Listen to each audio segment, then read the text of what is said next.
My name is Jonas and I came from Germany. I'm part here for almost 8 weeks. And that's because of my studies. I study biology and geography, and this is why I need to do it.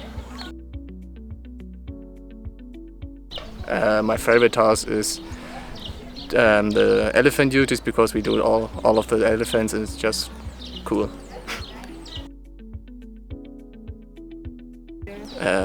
Probably I would say the tranquilized zebra baby, because it was injured and the weight was starting, and with also the mother, and we are just keep the eye on the zebras, and yeah, that's a cool moment.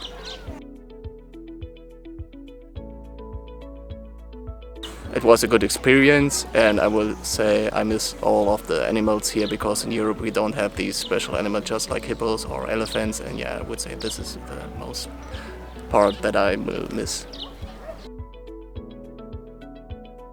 I would say cheetahs, nature, and close to the animals.